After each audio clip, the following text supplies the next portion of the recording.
My dear all friends, welcome to basic Milan. Dear all friends, আজকে আমি আপনাদেরকে দেখাবো কিভাবে আপনারা ফ্লোটিং ক্লক ব্যবহার করবেন। ফ্লোটিং ক্লক ব্যবহার করা কোনো কঠিন কাজ না। কিছু কিছু সেটিংয়ের কারণে আমরা ফ্লোটিং ক্লক ব্যবহার করতে পারি না। আমি এই পুরো বিষয়টা আপনাদের সম্মুখে কমপ্লিট করব, আশা করি আপনাদের অনেক হেল্পফুল হবে। চলুন বন্ধুরা, দেরি না করে এখনই শুরু করি। এবার স্টেপ বাই স্টেপ দেখতে থাকুন।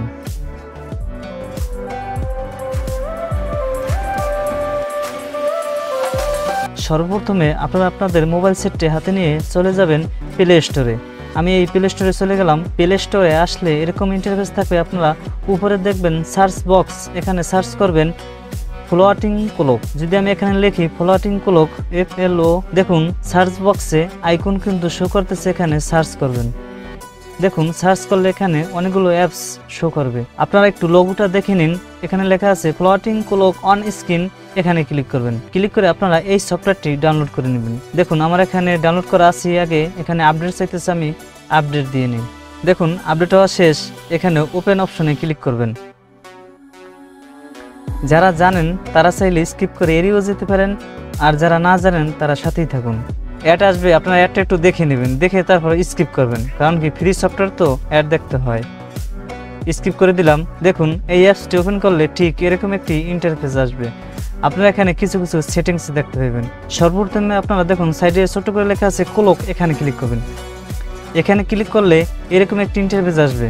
এখানে দেখুন ক্লক ডিসপ্লে, এখানে ক্লিক করবেন। এই অ্যাপসে অ্যাড আসে, অ্যাডগুলো একটু দেখবেন, তারপর স্কিপ করবেন। এখানে দেখুন টেক্সট সাইজ, আমরা যদি এটা বড় করে দেখুন টেক্সটগুলো কিন্তু সাইজ মতো হইতেছে। তারপরে এখানে দেখুন মার্জিন দেখুন এই যে পিছনে যে একটা কালার আছে এটার নাম হচ্ছে মার্জিন। দেখুন মার্জিন বড় ছোট হইতেছে। যাই হোক, এটা সবসময় ছোটই রাখবেন, টেক্সটও সবসময় ছোট রাখবেন, জাস্ট বোঝানোর জন্য। এবার দেখুন রাউন্ড, এটা কি রাউন্ড হবে না কীরকম হবে সেটা। যাই হোক, আমি হালকা একটু রাউন্ড রাখলাম। টেক্সট কালার অথবা ফন্ট কালার এখানে আমি নীল রেখেছি, আপনারা যেটা খুশি সেটা রাখতে পারেন। তারপর হচ্ছে ব্যাকগ্রাউন্ড কালার। দেখুন ব্যাকগ্রাউন্ড কালার এখানে অনেকগুলো কালার আছে, আপনারা যেটা খুশি সেটা রাখতে পারেন। আমি এখানে একটা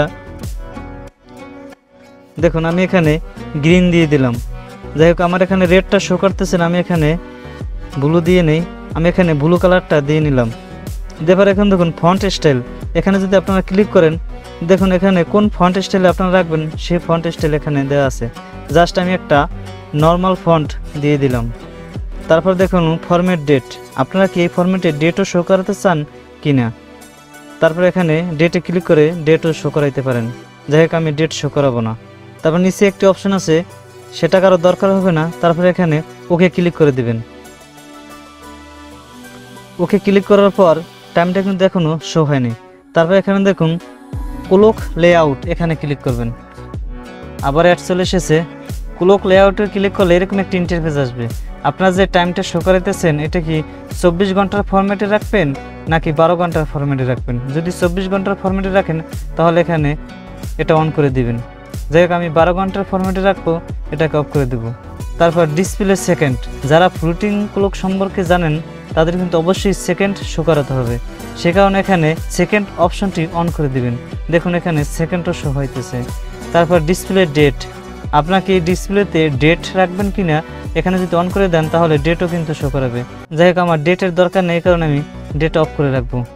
ডিসপ্লে ব্যাটারি, এখানে কি ব্যাটারি শো করাবেন কিনা সেটাও শো করাইতে পারেন। দেখুন অনেক সময় কি হয়, আপনাদের যদি ব্যাটারি শো করানো থাকে তাহলে আপনি নিমিষেই বুঝতে পারবেন যে আপনার ব্যাটারিতে কতটুকু চার্জ আছে কিনা। যাই হোক, এটা মোবাইলেই দেখা যায়, জাস্ট এটা দেখানোর দরকার নেই। এবারে আমি এটাকে অফ করে দেবো। এবার এখান থেকে বেরিয়ে আসবো। ইয়েলো মার্ক একটা বক্স আছে, এখানে যদি ক্লিক করেন এটা কিন্তু বন্ধ হয়ে যাবে। আবার এখানে যদি ক্লিক করেন এটা কিন্তু অন হয়ে যাবে। যাই হোক, এইভাবে করে আপনারা ফ্লোটিং ক্লকটি ব্যবহার করতে পারেন। আমার এই ছোট্ট ভিডিও দ্বারা যদি আপনাদের একটু হলেও হেল্প হয় তাহলে একটু কষ্ট করে বেসিক মিলন এই চ্যানেলটা সাবস্ক্রাইব করে দিবেন। ভালো থাকবেন সবাই, আল্লাহ হাফেজ।